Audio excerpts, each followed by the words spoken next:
This is Innovating Leadership, Co-Creating Our Future. I'm your host, Maureen Metcalf, the founder and CEO of the Innovative Leadership Institute, where we help leaders be future ready. Today, we're recording on-site at Amazon's fulfillment facility in South Seattle for the 2023 Delivering the Future event. We will discuss Amazon's innovations, artificial intelligence, and the leadership that makes it possible. In this segment, we're going to talk to David Carbone, VP of Prime Air, talking about taking drone delivery to new heights. So, David, I'm so excited to be talking to you. Before we talk about what's happening in Prime Air and your drones, which is very exciting, tell us a little bit about how you lead the organization. Thanks for having me. Firstly, it's wonderful to be on this podcast. For me, it's about encouraging people to do what they do. I can't do everything, nor does anybody want me to do everything, nor should I do everything. We have a fantastic array of people from all walks of life that you can learn from every day. And if you actually enjoy learning, what I can do is sort of listen, guide, motivate. But then obviously you have to set a standard, right? You have to set a standard for what's acceptable. Behavioral, people know the general behavior stuff. People know not to cross the line. If they do, there's going to be implications. But like sometimes people can get wrapped up in their little thing and perfect becomes the enemy of good enough. And so knowing when to push them to move on to the next thing and deliver for the customers, that's what we do as leaders. Point and say, that's the hill we're taking. Let's take the hill. As we got started, you were saying leading beyond cliches. We've all heard them on podcasts. We've read them on blogs. Tell us a little bit more about how you really balance operationally getting really great outcomes and innovation, which requires kind of throwing out the rules. Yeah, I'm not a big fan of cliches. You know, it was easy. Everyone would do it. It's a bit like, I don't know, I've got 4 kids. And I remember trying to raise 4 kids under 4. My wife did all the work and people would come up with these really helpful sort of sayings. Oh, enjoy it because they'll be gone before you know it. When I got 4 of them with a fever, what am I going to do with that? Right? It's not very helpful, right? Thanks. The front door's there. So for me, what we can do when you're doing something that's innovative, that you just can't sit still, right? Innovation's a bit like cement. If you stand too long, it freezes on you and it's useless. For me, it's you make sure everybody understands the vision. Not what a vision is, but what is that vision? Where are you going? You know, what's the hill we need to take? What's the one after that we need to take? Why are we taking it? Who's it for? And what does it service? What's the bigger picture need? And then what are the goals that you need? You know, what are the strategies we're going to use and what are the goals? What are the actual goals? And what's your responsibility within those goals? What's your job and what's your job? And then once everybody's clear on that, then it's about what is the cadence by which you're going to run the business? And does everybody know that cadence? Innovation's hard. When you bring something online that's generational, no one's done it before. So there's going to be mistakes. And everybody automatically wants to re-engineer it. They send the engineers in and all the engineers want to re-engineer because that's what they know. The manufacturing people want to build more, get more people, build more. And no one stops to say, well, hang on a minute. Do we actually all know what the target is? Do we all know what your role is? You know, we've sent 100 people in. Do they all know exactly what their role is? Do we all know how we're measuring success? Do we all know what good enough is? And then what's the cadence by which we're going to cycle through this? I don't think we put enough focus on that, and innovation needs it. What is the first thing we need to achieve? What's the second thing we need to achieve? What's the third thing we need to achieve? You know, and then having a sense of humor all the way through it. This is tough enough. You know, you look at everything like, I don't know, it's like looking at paint dry seriously. If someone told you to look at paint, you'd sort of probably laugh at them. I want you to stare at the wall. The paint's going to dry. Do it seriously. Are you kidding me? Right? Have some fun. Make history. Have some fun. With that as the framework, let's talk about what you're doing with drones and Prime Air, because it's really cool to see. I have to be the most incredibly lucky human being on earth, I got to tell you, based on the career I've had. But it's funny, people automatically index to drones. But our job, aside from how we do it, is to deliver an ultra-fast delivery service to our customers. And that is to provide a delivery service that ultimately can get people the packages they want and they need where they are within 30 minutes click to delivery. And the drone, frankly, is a part of that. It's not the entire part of it. Now, we're choosing to do it via drone because it's the best way we know to do it to achieve that 30 minutes. But if you think about it as a holistic experience, we also got to amend the Amazon stack up front so it can process an order in 15 minutes, right? Because we need 11 minutes to fly it and you need 4 minutes in between to take the package from its point in fulfillment to the drone. So Our goal is to do that at a targeted level of safety that's magnitudes safer than driving to the store. And we used to say 2 times safer than driving to the store, but we're beyond that now. And so that's our mission. Our mission is to create a capability for 30-minute click to delivery. We talked earlier to the pharmacy folks, and I understand why 30 minutes for my pharmacy, my medication is important. Not necessarily for my leggings. If you're cold, it's important. Or if I'm not dressed. Well, yeah. I wouldn't advise going outside without them. You might want to call the drone. Why is 30 minutes the standard? One thing we know beyond a shadow of a doubt is no one's ever happy with the delivery speed they get a package through e-commerce. If you look at what you would drive to the store for, typically is about the size of the package that we have in the drone, like 5 pound shoebox size is typically what people go to the store to go and get urgently. And if you think about sustainability and taking cars off the road, right? And then you think about how accidents happen on the road with people being distracted or in a rush, 30 minutes feels about right. And from a customer perspective, I know when I want something or I need something, I want it. And I don't want to wait an hour or 2 hours or 3 hours. I want it now. And so 30 minutes is the targets that were set based on what we understand the customers want. And the reality is, and there's more than enough data on this, speed drives convenience, convenience drives customer fellowship. And that's what people need. That's what people want. That's what we plan to give them. I'm looking for the term and I don't see it, that the drone functions like a helicopter. VTOL. VTOL. Why is that important? We've sort of looked at people's backyards or people's yards, more importantly, and where we want to deliver. And VTOL allows us to get into those yards while being in a tight area, but not close enough to be a nuisance and not somebody to be tugging on the drone or in the way. We're not bombing our customers with a package from altitude while flying at speed, right? We're gently placing something down. It's very different to what everybody else does. We're proud of that, but we do it for the customer and the community. So if you think about, if you take the various aspects of it, right? You can get into tighter places. 2, you can deliver to tighter places. 3, no one can yank on a chain that's hanging off the bottom of the drone. A dog can't jump up and grab it. A rambunctious child can't. A rambunctious child. Not that they ever are. But yeah, it's probably more the adults we're worried about. You're not dropping a package from an extremely high altitude and deploying a parachute where it can sort of end anywhere. So it gives us this controllability over the process. And ultimately, when you do that, you're reducing your noise signature, right? So you get in, 90 seconds, package is deployed, delivered, and you're out of there. So we think it's the safest way to do it. We think it's the most convenient way to do it. We've invested the time and the energy and the money in creating that capability. And this is happening in College Station, Texas now? Yes, ma'am. That's the first city. College Station, Texas, and Lockford, California. So when's it coming to Columbus, Ohio? We plan to scale around the US post next year. Post next year. Our plan right now is we'll bring the drone into service. We'll secure the approvals we need. And that path is relatively well understood now, which is great. Kudos to the FAA and our team for working with them and all the other participants. And then from there, you get the approvals and you start opening up. How many of them are in a location? Because if it's 15-minute delivery, I can't wait for the drone to come back from its last delivery. It's not like the pizza guy where there's one of them. Yeah, and he's probably carrying 20 pizzas. So we have a roadmap, and the roadmap has all the normal things that you would expect on a roadmap. For us, it's opening facilities, and then we put the drones in those facilities. Let's just say it's 10 or 20 to start with. And for us, it's all about concurrency, how many drones you can have in the air at the same time. So we're focused on that. And then demand will dictate. So we're creating a capability. That's the beauty of this Mark 30 system.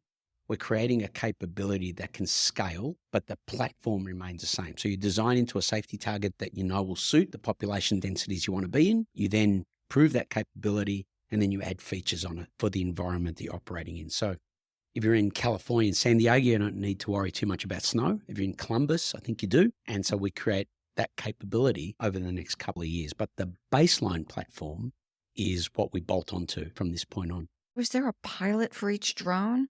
Or do you kind of program and they go off and do their thing? We call it semi-autonomous because there is a human that oversees all of it. They're not pilots per se, they're operators, drone operators, and that's all federally regulated. And if you've ever been to Tokyo train station, right? Not every train has a human driving it, but there's a control center. And that's how we've designed our system, and we'll scale into that. As with the other areas of robotics and AI, the volume of people is also scalable. You can scale this without one person, one drone. Yeah, I mean, it's a system. You design a system. That's why I sort of often say to people, it's not just the drone, right? The drone's just the thing you see. There's a whole system behind it. And the system works up intervals, right? So it gears.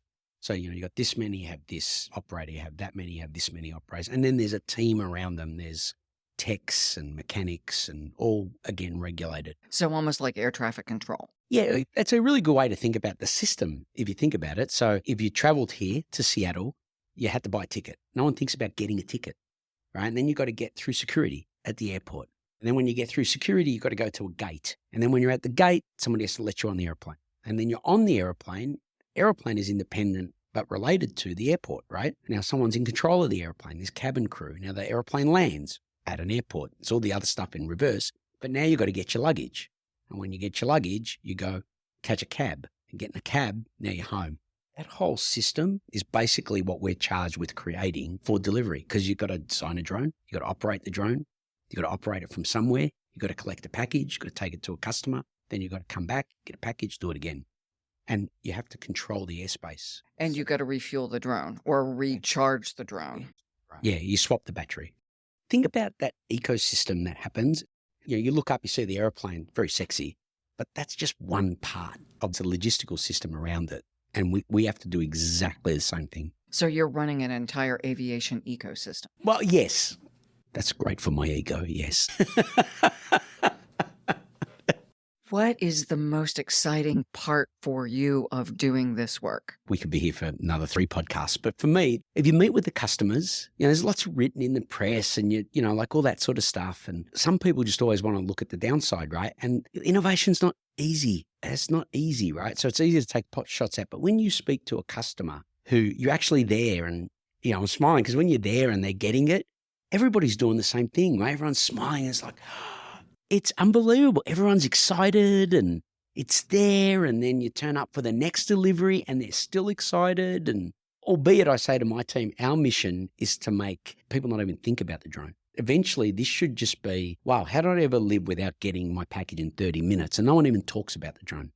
But just being with our customers and our employees, when we flew that first drone, I was fortunate enough to be at Boeing when we flew the first 787, the first 787-9, and the first 787-10, right? And that feeling when something takes off for the first time, you put your heart and soul into. So when we were watching that first Mark 30 take off, no strings attached, and then watching people just emotionally work their tails off to bring this innovation to our customers and then seeing the customer reaction to it, that's what you live for. That's where you feel pretty lucky to be working in this area, but just happy to be alive. Thank you for sharing that with us. So what do you want our listeners to be thinking about innovation or AI or drones or running an aviation ecosystem? We do it for them. We think of our communities, we think of our customers, and we think about making their life better. And that's what we're designing for. And if you can think about all the reasons that innovation is good, I always bring it back to us personally, right? Us individually. I'm wearing glasses today because my contact tore. I would have paid good money to have a contact dropped off here so I could actually see. I told this story in Australia to a media outlet and my father's 95 and he can't hear a thing, right? If he doesn't have his hearing aids, it's torturous, right? And sometimes I think he does it just to torture us. But he was out in the garden and his hearing aid fell out and we couldn't talk to him. So, I was in Australia, I was on vacation. We found it, right? Remarkably, this hearing aid was in the garden. We found it. Well, the battery was flat. And again, it's like, my dad's 95. I don't want my dad in a car driving to get a battery. My sister or I could click to get him a battery for that hearing aid. He's set, right? So I know there's lots of cutesy stuff about delivering a coffee, and I don't need a coffee that desperately, but there's real utility that will make people's lives better through innovation. And that's why I always support it. We were at a yoga retreat in yurts, pouring rainstorm for about 14 hours. The yurt leaked, and one of the participants' medication was drowned. She needed the medication. And if there was delivery of medication to the yoga retreat center off the grid, it would have made a huge difference. Some of these things are really beyond just convenient. They're foundational to people's health. Yeah, I mean, if you're diabetic, if you're asthmatic, you can run through all of these things, right? And there's that end too, but there's also, you got people coming over for dinner. It's pretty stressful if you're making I don't know. I was going to say you're making steaks on a barbecue and you forgot the steaks. You got other problems. But, if you're making a pasta sauce or something and you forgot an onion, it can get you out of a jam. Life is stressful enough. And so for me, as long as the people doing the innovating are responsible and using standards, right? We're not just creating standards. That's why we keep pushing there's an aerospace standard. Whilst the regulation set may not always be defined, that's okay. We'll help define it. But there are coding standards for aerospace products. There are hardware standards. There are production standards. And just saying we flew our drone a lot means nothing to me, because we want to be able to meet a standard that assures our communities and our customers that they can be really confident in the technology that's being used around them to make their lives better. David, thank you. What a treat to talk to you. No, thank you. It was cool. I really appreciate it. We look forward to talking to you again. Can't wait. Joining me in this segment are John Love, VP Amazon Pharmacy, and Dr. Vin Gupta, Chief Medical Officer, Amazon Pharmacy. And we're going to be talking about an evolution in healthcare delivery.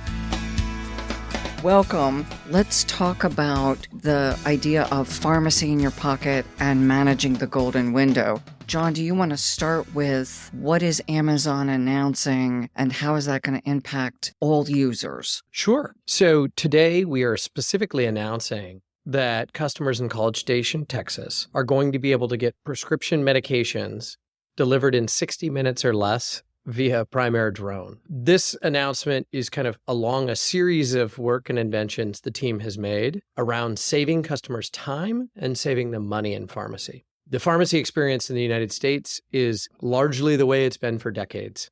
So 90+% of medications are dispensed. It's full responsibility of the patient to go drive, accommodate whatever hours and facilities are available, stand in line, and potentially discuss a personal health condition out in, the public. And you're surprised by what you pay at the end. And then that happens across a range of healthcare. We think there's a better way. I believe the pandemic started to tilt the awareness on proactively engaging in our health and adopting more digital means of health.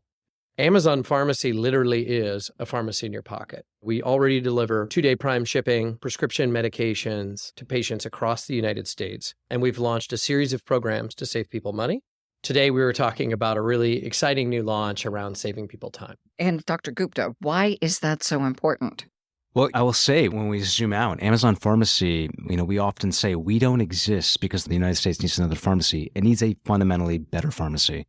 The golden window is something we don't talk about a lot to the American public because it's something that I think we're all now familiarizing ourselves year 4 into knowing what COVID-19 is, this virus that caused this global pandemic.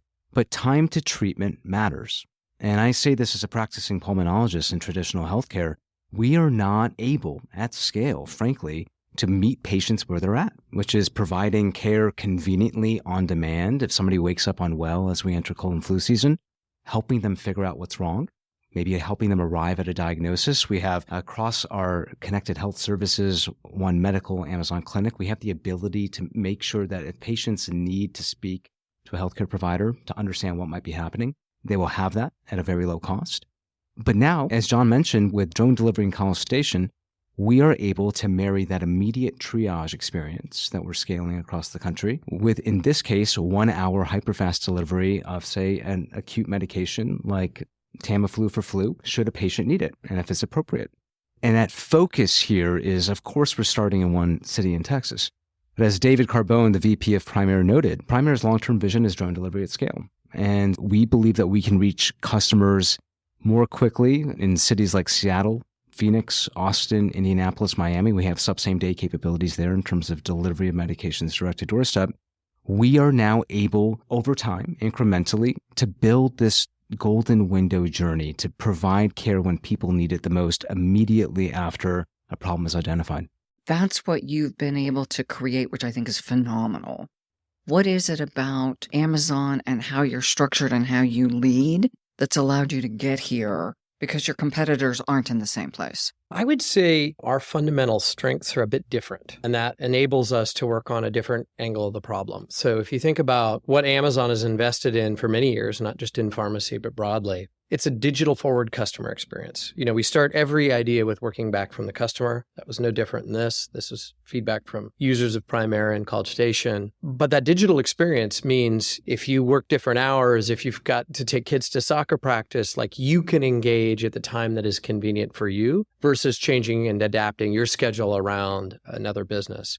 The second, and we could go a little bit deeper into this, is we really lean in and use technology as an enabler to put more of the work and the input on the value creation for customers.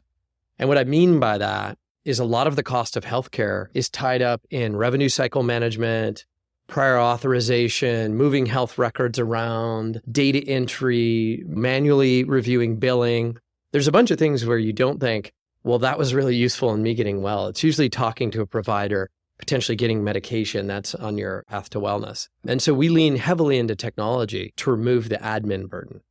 I see the news like everyone else, like there's a nurse shortage, primary cares are overrun, access, people might be waiting months to be seen by a doctor for certain conditions. And the pharmacy landscape's challenging. Stores are closing, hours are reducing, and pharmacists have a lot on their plate. If we can automate more of the admin pieces, that allows more time to be spent on the clinical side. We think there's a lot of value in that. So let me ask from a physician perspective, how do you navigate patient records? Because I'm thinking of clients who've lost family members because they didn't have a centralized repository for information. At the scale of Amazon, I'm assuming you are addressing that kind of question in a way that my local physician may not be able to. Everything that we do from a pharmacy standpoint, there's documentation. And so we certainly are ensuring that there's continuity. That if somebody were to receive some of their care through our health services, that there's the ability to transmit that information if, say, their primary care provider is elsewhere and across the healthcare ecosystem. So we pride ourselves on patient safety, clinical excellence, clear clinical documentation. And should somebody want to transfer their information to a different electronic health records, other repository, they have that opportunity to do so. One Medical has its own electronic medical record, and so they are a primary medical home for their patients. Some of those patients, if they need a medication, might choose to fill that medication through Amazon Pharmacy. But again, we make sure that their data is transmitted in a HIPAA-compliant way, that there's appropriate clinical documentation, and we're ensuring that everything that we do allows for greater access at a lower cost through price transparency, but that there's continuity of care. That seems foundational in an environment, especially where we're so mobile. I'm here in Seattle. I live in Ohio. I was in Vancouver last week. I'm periodically someplace on the globe.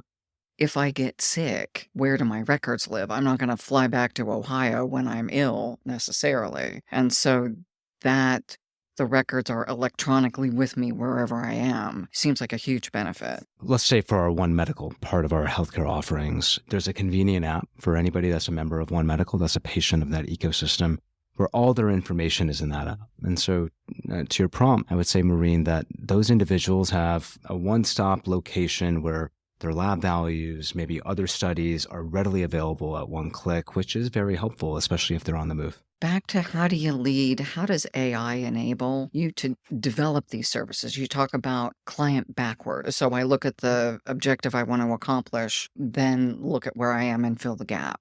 How's AI enabling that? I can give a few specific examples. So one is, we mapped the process and a video that we've shown here at this event. How does a prescription go from being kind of a prescription from the doctor to medication in your hand? And we looked at where's the value created. And it's the clinical review, to Vin's point. It's checking the other medications you might be on, looking for allergies, looking for interactions, making sure the strength is appropriate. That's value add. You certainly want that. It's making sure the exact right medications get properly packaged, securely labeled, and then delivered to you. Those are all value add. But we also found there was a lot of wait time, energy, effort spent in data entry. People were reading information on one screen and typing it into a second screen. In billing, there's innumerable reject codes. Your refill is too soon. We need a prior authorization. These turn into sad paths for customers where you go to a pharmacy, your meds aren't ready, or we're not able to dispense. And so we spent a lot of energy using entity recognition, actually in the data entry stage. And we actually found that models trained can find the right information, the name of the drug, the strength of the drug, the directions, more accurately and consistently than humans. And it still goes to a pharmacist review. And if it needs to be checked, it'll be checked again. But that was a big area of unlock. Pricing. What really surprised me and what I continue to be frustrated with, as a consumer and someone who participates in healthcare, is that you often don't know the cost of products and services in healthcare until the point of receiving them, in some cases in treatment post. But that doesn't need to be the case for pharmacy. We have claims data. Customers have insurance that has formulary with copays on it. And so, we've used machine learning to estimate what a customer is going to pay out of pocket. We know factually that there's a number of people who avoid picking up medication because they just assume they can't afford it. There's many highly effective generic medications that are available at fairly reasonable costs. We're talking under $10 delivered free to your door, even if you have a high deductible or you're in a gap of coverage with our Prime programs. And so whether it's fixing a billing error, whether it's cleaning up data entry, whether it's estimating pricing, all these things, they're not glamorous, but they consume a lot of time and energy. And if they go wrong, that affects the patient. And so that's been an area we've applied a lot of AI. And I would say, just to layer on to John, one of his initial comments was talking about the context here. Where are we at? As we enter 2024, we know by the end of the decade, we're going to have a healthcare workforce shortage. We're going to have the grayest society on record, at least in the United States. So how do we do more with less? And John's description of the ways in which we're leveraging AI to make it simpler for our staff to provide care for patients, well, that has the intended effect of allowing for top-of-license practice for clinical pharmacists. We have a clinical services team consisting primarily of clinical pharmacists, and all these advances allow them to spend more time talking to patients, discussing their regimens, trying to figure out what might be the best for a specific patient to address maybe an adherence problem. But this allows that interface to actually occur. We're addressing burnout. We're addressing issues that, frankly, in the retail environment, don't allow pharmacists to do their job, lean into their expertise. One of the things you mentioned this morning that I found really curious was something like 85% of coupons provided by the manufacturers don't get matched up and get to me as the recipient of the medication. Yeah, that's correct. So for branded medications that are under intellectual property of a pharmaceutical manufacturer, they often offer programs to reduce the cost for their patients. But how to claim those varies widely and can be really complicated. I had a medication myself where, the question was, did you send in your tax forms to get a coupon? And I'm like, that seemed like an unwieldy process to claim an available discount medication. And you might happen upon a pharmacist who does a really great job, is aware of a coupon, helps you find and access it. But the reality is there's a lot of friction in the process. For us as patients, navigating our healthcare journey and knowing what's the right price to pay for a branded cardiovascular medication or something, in a new condition is really, really hard. And so what we see is that only about 15% of those dollars go claimed. And so we worked with those same manufacturers and said, hey, what if we just put it right on the site, made it digital, the customer can just see it, it automatically applies. That's an amazing benefit when we think about the cost of noncompliance. As you've said, often patients don't comply because they're just scared and confused. Yeah, I think it's privacy. We all have different levels of comfort in talking about our personal health situations. You may not want to engage in that. It's fear of affordability, just assuming based on some prior experience, my gosh, I have no idea what this is going to cost. I can tell you as a younger individual growing up, my tendency to engage with the healthcare system was when my arm was falling off. I did not want to go spend money and do preventative checkups when I felt like I was generally healthy. That was a grudge purchase. Understanding the value of preventative care, the ability to get early identification and live a much healthier life, it's so important. But we haven't made progress in the United States on this dimension. And so transparency, affordability, and convenience, we believe will translate into adherence, and that's going to create better health outcomes. And we know 20% of medication non-adherence is directly related to cost-related concerns. Patients get prescribed a medication, they go to the retail window, it's too expensive. There's a surprise bill awaiting them. That's a problem. And so to John's point, we believe everything we're doing across coupons, across our Prime Prescription Savings Program is going to save people money. But a lot of the problem here is that there is an assumption on the part of the patient that if they have insurance, if they have durable healthcare coverage, that they're going to get the bottom low price just by applying their insurance and paying a copay. What we've seen is that's not necessarily the case, and that in some cases, we can actually provide additional value. Well, yeah, if 85% of people aren't claiming the coupons. Yeah. The first time I got a coupon for medication, I was like, oh, it's only going to be $20. I went to the counter, it was $500. Yeah. It's like, where's that damn coupon? Yeah. Right. I was embarrassed. I didn't want to say, I don't have $500. I wasn't going to just leave it at the counter, but I didn't get that medication again. Yeah. This is why 30% of Americans will skip one or more medications in a given year, is either the fear, the embarrassment, or the actual ability to pay. And so that's real. It's creating a broader access problem. And then, of course, you see longer wait times to get seen, less available hours, less available pharmacies. All these things work counter to better healthcare. Let's go back again to Amazon leadership. What is it that allowed you to say, this seems really cool? How do we fix it? Or this seems really troubling. How do we fix it? Because you've created something that significantly didn't exist. And I'm assuming people in traditional healthcare settings aren't saying, this isn't working, let's keep doing it. There are probably a lot of people who want to solve this. I certainly don't think we've fixed it, but I'm very excited and energized by the path we're on. And I'm hopeful and always engaged, when other like-minded individuals want to make a change. So I'll speak to Amazon Pharmacy because that's what I know best. When we have this discussion, Amazon leadership, we distill it down to a few basic questions, which is one, is this a large customer opportunity or problem? Two, are they well served by the current experiences and offers out there? I think with healthcare, you would probably get a universal, it's a big problem. You look at the spend, you look at the fact that we've been unable to improve life expectancy. Is it well served? I would argue in a lot of cases, the experience is regressing. People are having a more challenging time with healthcare.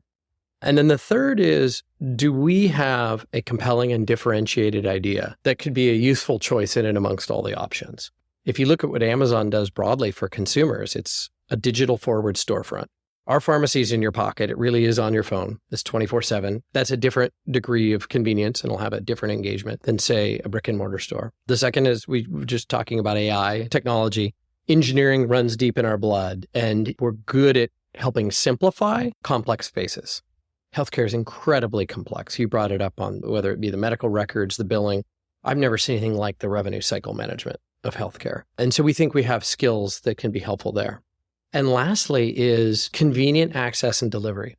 Pharmacy fundamentally is getting a product to a customer. And the closer and easier you can make that line for a customer to get products and services that they enjoy or make their life better, that's inspiring to us. And so along that dimension, we've really been focused on transparency and affordability and price. And the other is saving people time and not having to go drive, wait in line, have that experience. Might be appropriate sometimes, but we think this is going to be a really compelling alternative.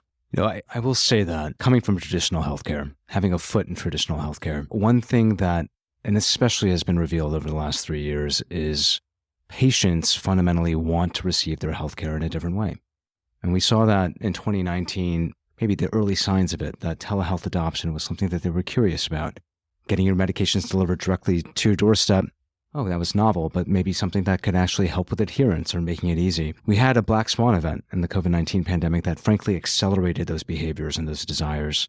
What we're seeing is that if we can deliver it in a way that's trusted, undergirded with clinical excellence, that maybe we can actually improve clinical outcomes. We're very convicted by that. Today's announcement is part and parcel of that broader conviction.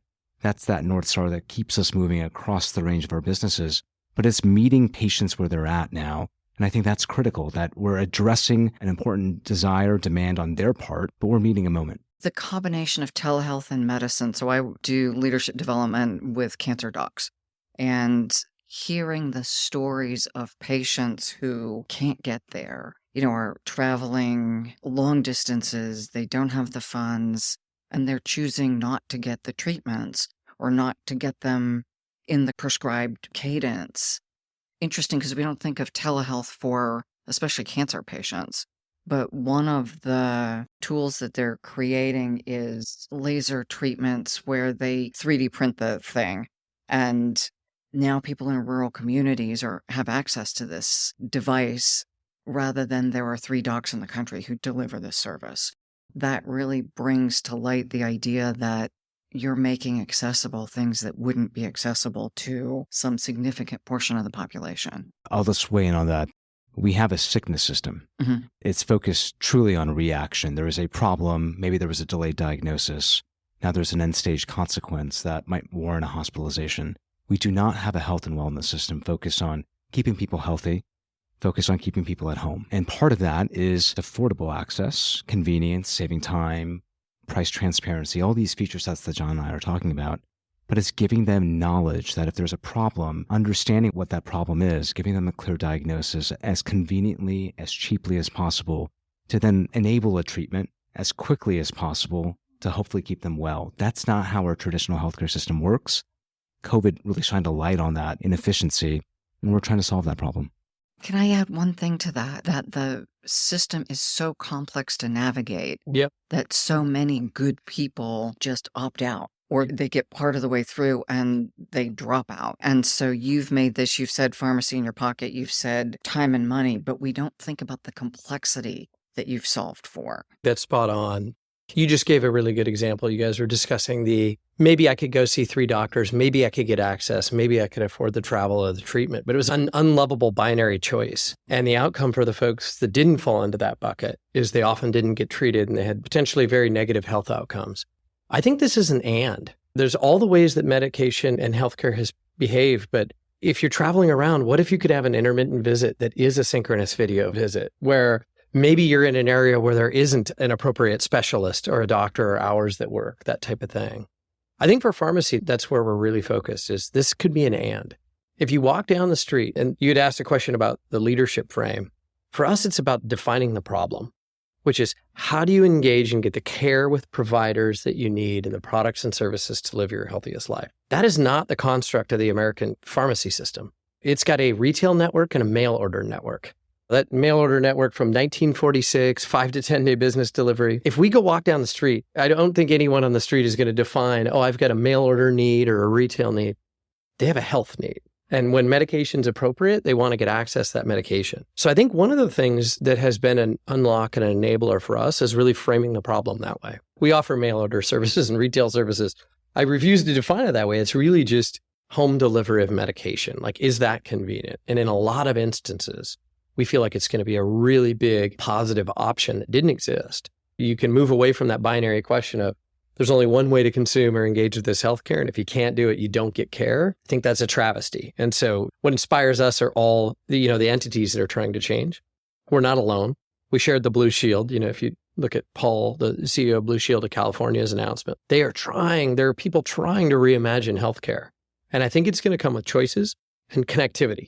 You mentioned the disconnected piece. Doctors, when they're prescribing, they don't know if the medication's available. They don't know the cost. They don't know whether it's covered. These are solvable problems, regardless of where you choose to seek care or get your prescriptions filled. We have to enable agency at the point of care. That's one of the other things that I know we're wrapping up, but the partnering that Amazon does, it's us. What I heard all day long was we partner with various entities across the supply chain to predict and distribute.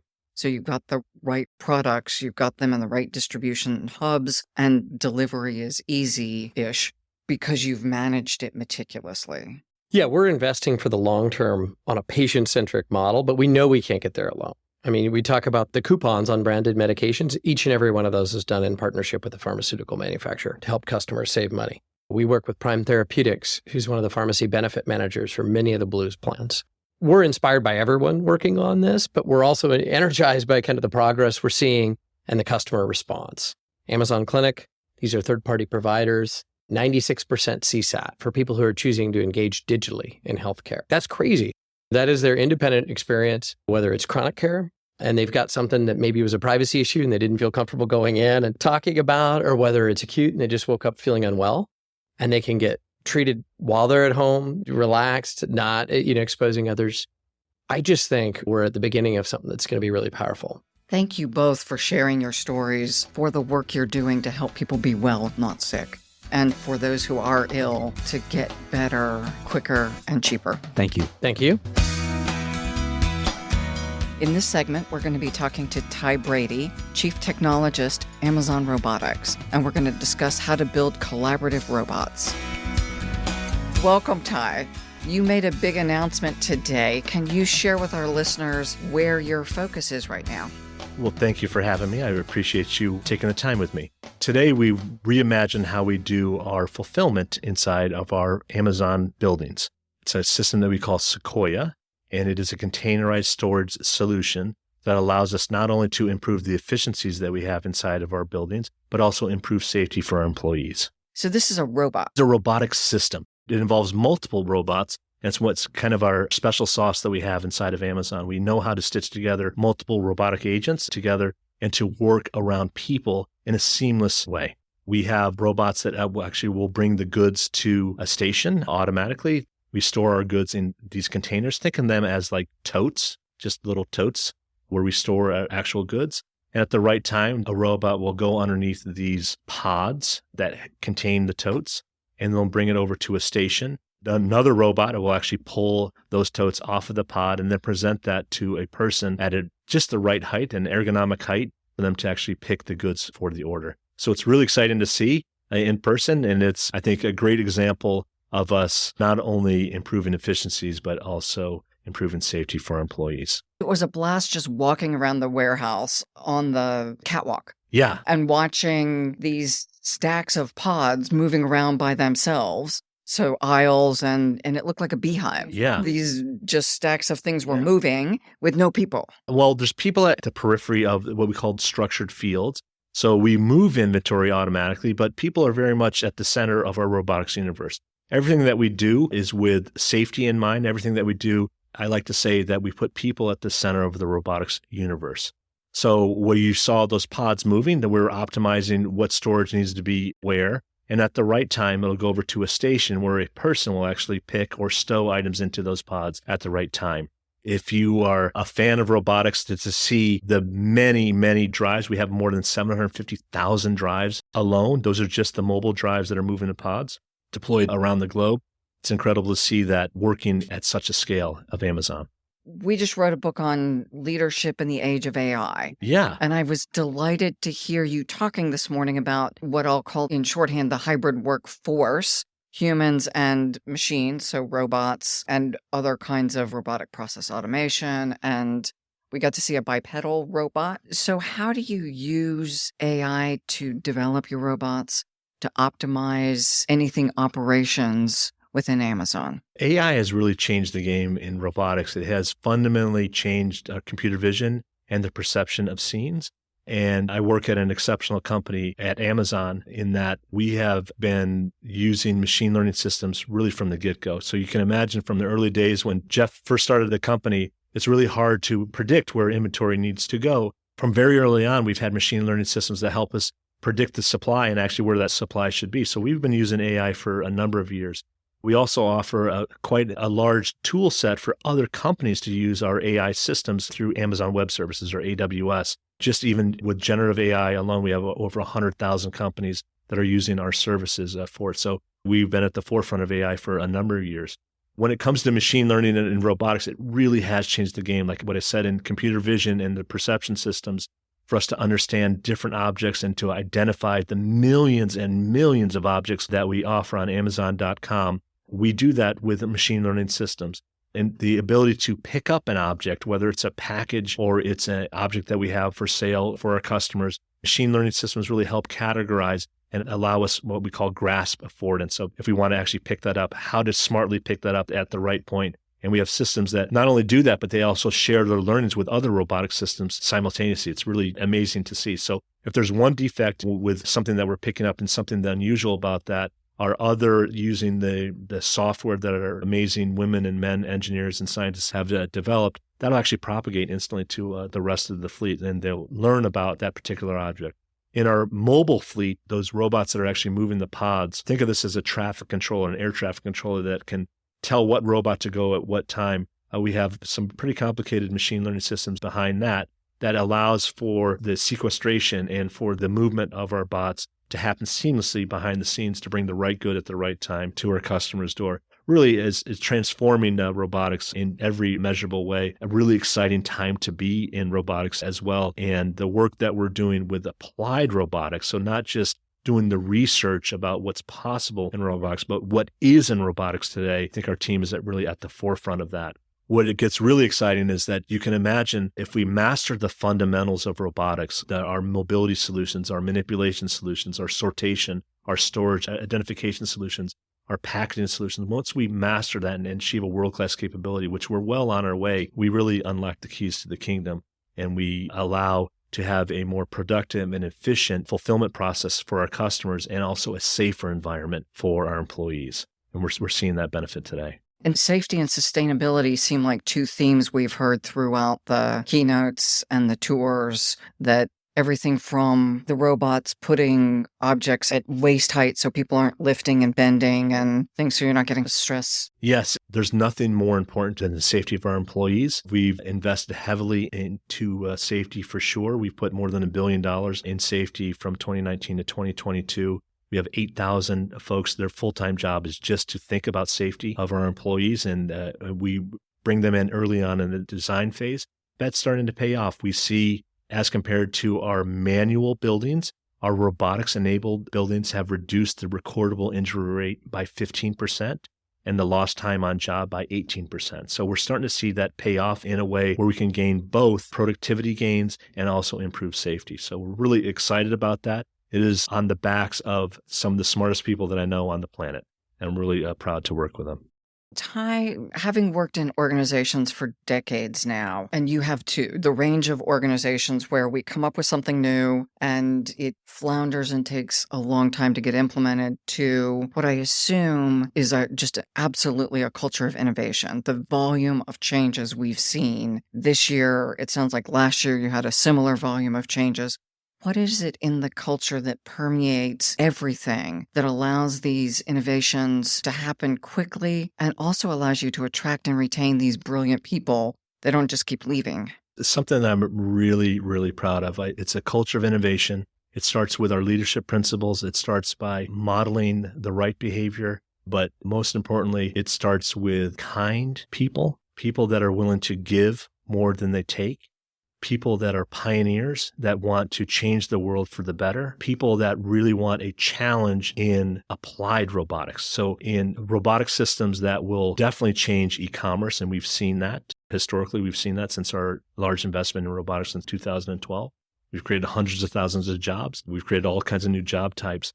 But what is really profound is the impact and the learning of the core fundamentals of robotics that's going to allow us to not only do e-commerce better, but I believe, as history will show, when we look back at this time of applied robotics and what it is that we're doing, that we'll find that collaborative robotics is the key to automation.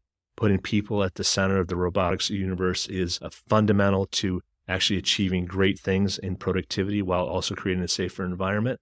And I believe that it will actually go beyond even just e-commerce. I think it's going to affect the medical field, agriculture, fishing, automotive, you pick your sector.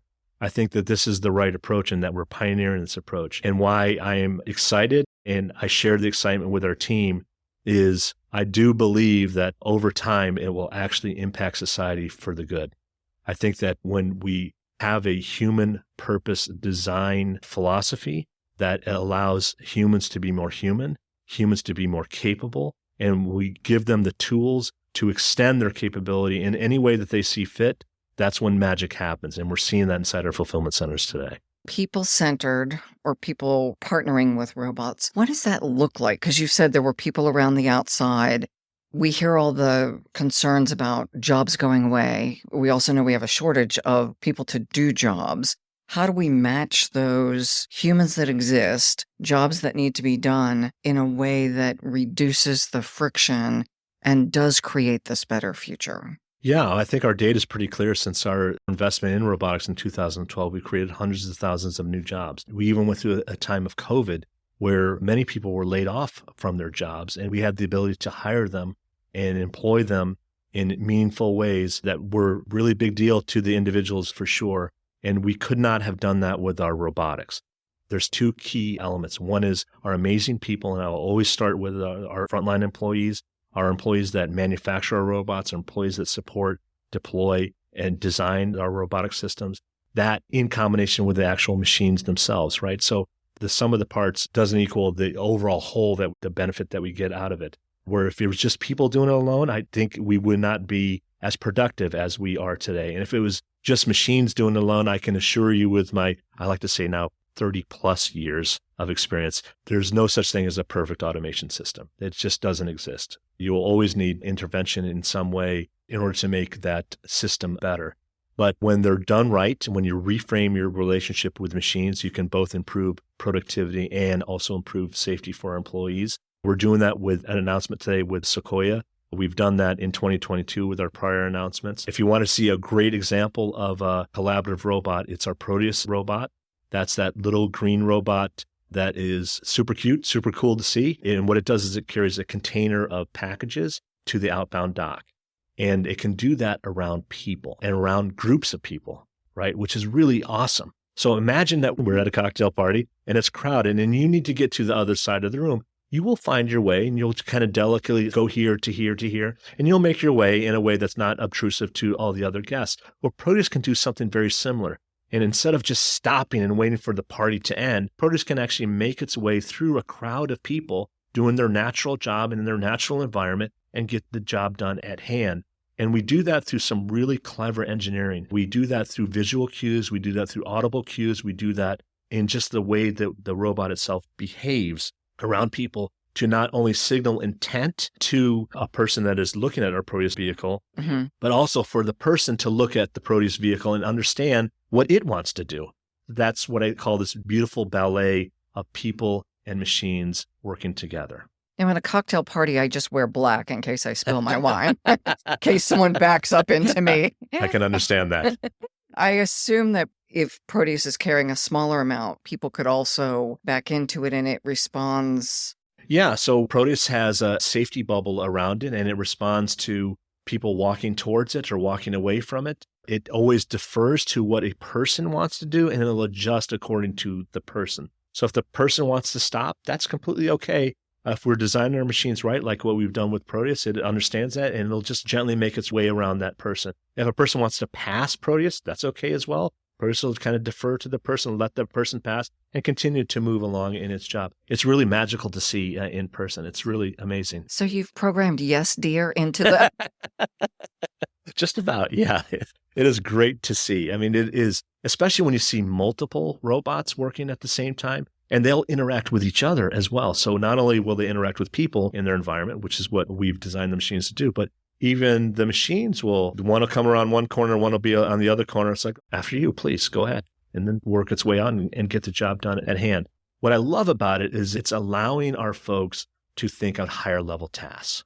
If I can eliminate the menial, the mundane, the repetitive, just pushing a cart to an outbound dock, we can do that, right? I can do that better with the machine and allow our people to focus on higher level things. So as we wrap up, what one thing would you like listeners to take away from this conversation? That dreams can really come true. This career journey, the Amazon experience has been exceptional, that you get to work with amazing people doing pioneering work is a dream come true for myself. And when you have a collection of kind, like-minded people with purpose, and with an insatiable curiosity, that you can really move mountains. And I believe that we're doing incredible work when it comes to people and machines working together. We're proud of that work, and it's a lifelong dream that we're not done yet. And I'm just as excited as you are to see where we go with it. And in my heart of hearts, I know that it's going to be for the betterment of society, and that what the team is doing today is going to have a profound effect for not only robotics, but automation in general. And we're just getting started. And we're just getting started. I know you've got 30 plus years, and so do I. And I won't be doing this 30 plus years from now, but the next generation that you train will. Yeah, for sure. We've met many young, eager scientists and engineers, and I can't meet enough of them. I want to inspire every young girl, every young boy out there that technology is amazing. Technology is cool. Technology will better our human condition. Technology will help save planet Earth as well. And embracing this mindset that technology can do good for not only yourself, but for others is a really great mindset. And I think that generally applies whether you're at home or if you're in the workplace inside of Amazon. Those principles actually still stay true. Ty, thank you so much. This has been fun and insightful. My pleasure. I'll see you at the cocktail party. Thank you.